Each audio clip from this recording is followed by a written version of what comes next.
اگر ہم بیمار ہو جائیں تو ہم کسی پنساری کی دکان پر نہیں جاتے، بلکہ یہ کوشش کرتے ہیں کہ شہر کے اچھے ڈاکٹر، قابل ڈاکٹر کے ساتھ جا کر بات کی جائے۔ اگر معیشت پاکستان کی بیمار ہو جائے تو ہمیں یہ چاہیے کہ ہم کسی بینکار کے پاس جانے کی بجائے، کسی چارٹرڈ اکاؤنٹنٹ کے پاس جانے کی بجائے ان لوگوں کے پاس جائیں جو ڈاکٹر ہیں اور معیشت کو جانتے ہیں۔ میرے آج کے مہمان معیشت کے ڈاکٹر مفتاح اسماعیل صاحب۔ السلام علیکم۔ بہت شکریہ آپ کو، تھینک یو بہت مہربانی۔ یہ فرمائیے کہ مالتھس کی تھیوری کیا ہے؟ سر، مالتھس کی تھیوری یہ تھی کہ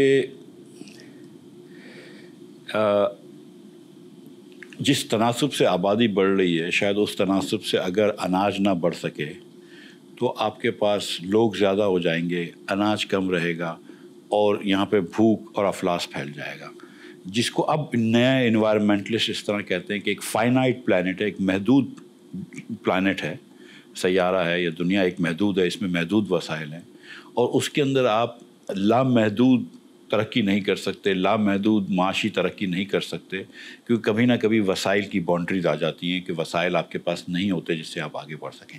ہم پاکستان میں اس سے بہت دور ہیں ابھی۔ نہیں، میں اس طرف ابھی نہیں جا رہا، ابھی اس سے پہلے کچھ اور چیزیں ہیں جہاں میں آپ سے پوچھنا چاہوں گا، اس لیے کہ عام آدمی اس بات کو نہیں جانتا کہ طلب اور رسد کے مسائل کیا ہوتے ہیں۔ میں وہاں پر بھی آپ کے پاس خدمت میں حاضر ہوں گا۔ یہ بتائیے کہ کیا یہ بھی اکنامکس کی تھیریز میں ہے کہ یہ کہا جاتا ہے کہ اگر حالات جوں کہ توں ہوں تو جو پالیسی کہی جا رہی ہے یہ چلے گی، ادروائز نہیں چلے گی؟ اس پہ ایک صاحب تھے رابرٹ لوکس، ان کو نوبیل پرائز بھی ملا ہے۔ اس پہ یہ ہوتا ہے کہ انسان اپنا بیہیویئر چینج کرتا ہے پالیسی کے رسپانس پہ۔ تو آپ ایک بیہیویئر کو اسیوم کر لیتے ہیں اور اس پہ ایک پالیسی ڈیزائن کرتے ہیں۔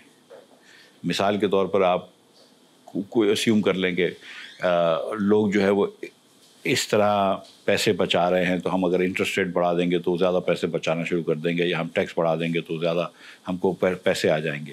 لیکن ایک انسان کا رسپانس چینج ہو جاتا ہے اس پالیسی کی بنیاد پہ، کہ اگر آپ ٹیکس زیادہ لگائیں گے مثال کے طور پہ تو لوگ ٹیکس ایویژن بھی کریں گے، چوری بھی کریں گے، ٹیکس بچت بھی کریں گے، وہ اپنا بہت زیادہ ایفرٹ لگا دیں گے ٹیکس بچانے میں، نہ کہ ایفرٹ لگائیں گے انکم کرنے میں۔ آپ چاہتے ہیں معیشت کے اندر کہ ہر آدمی کی آمدن زیادہ ہو، کم از کم اکنامک تھیوری میں ہم یہ چاہتے ہیں۔ پاکستانی بیوروکریٹ یا سیاستدان شاید یہ نہیں چاہتے کہ لوگوں کی آمدن بڑھے، لیکن اکنامک تھیوری میں ہم یہ چاہتے ہیں کہ زیادہ سے زیادہ لوگوں کی آمدن بڑھے، کیونکہ لوگوں کی آمدن کی جو مجموعی رقم ہوتی ہے وہی قومی آمدن ہوتی ہے۔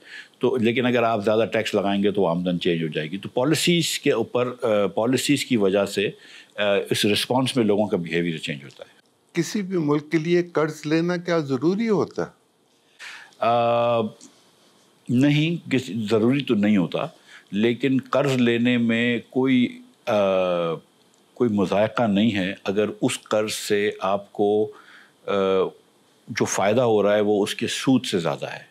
مثال کے طور پر اگر آپ ایک شہر ہے، ایک شہر ہے جس کے اندر کچھ آبادی دریا کے اس طرف رہتی ہے اور کچھ آبادی دریا کے اس طرف رہتی ہے، اور وہ آپس میں نہیں مل پاتے، اور آپ ایک برج بنا دیتے ہیں جس سے کہ کامرس بڑھ جاتا ہے، بزنس بڑھ جاتا ہے، وہ بہت لمبا چکر لگانے کی جگہ لوگوں کو بڑا آسانی سے 5 منٹ میں پہنچ جاتے ہیں، تو ان کا پیٹرول بچتا ہے، ان کا وقت بچتا ہے، کاروبار بڑھ جائے گا، بہت ساری اور چیزیں بڑھ جائیں گی۔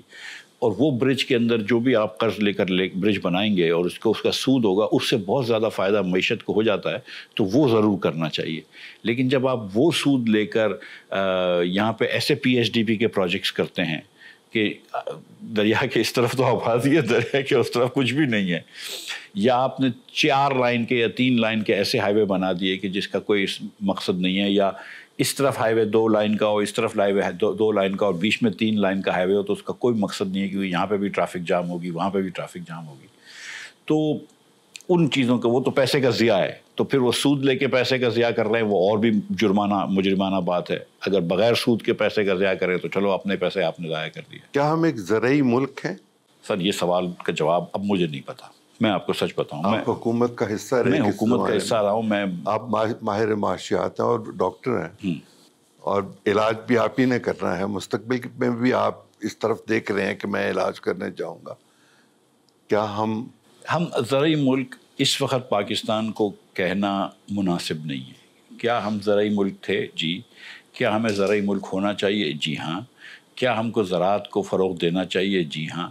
لیکن اگر 20-25% آف جی ڈی پی صرف زراعت میں ہو، یہ بات درست ہے کہ 30-40% سے زیادہ لوگ آپ کے امپلائڈ ہیں ایگریکلچر میں، لیکن زرعی ملک جو ہے وہ گندم بھی امپورٹ کر رہا ہو، زرعی ملک جو ہے وہ دال بھی امپورٹ کر رہا ہو، زرعی ملک جو ہے وہ سارا جو کھانے چینی پینے بیچ کے وہ بھی امپورٹ کر رہا ہو، چینی شاید کبھی امپورٹ کر رہا ہو کبھی نہ کر رہا ہو.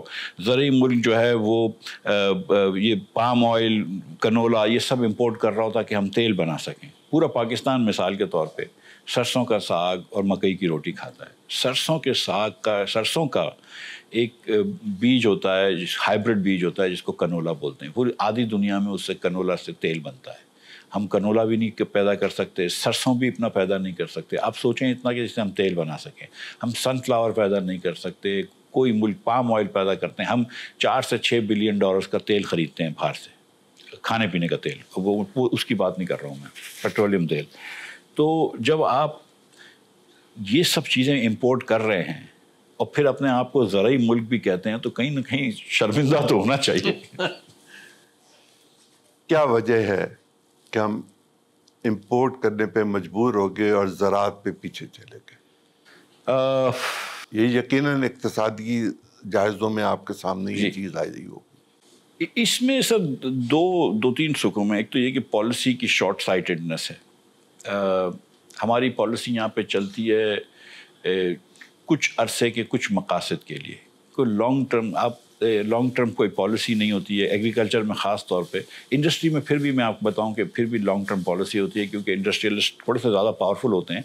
تو وہ ایک مرتبہ آپ ان کو مراد دیتے ہیں تو آپ ان سے کھینچ نہیں سکتے.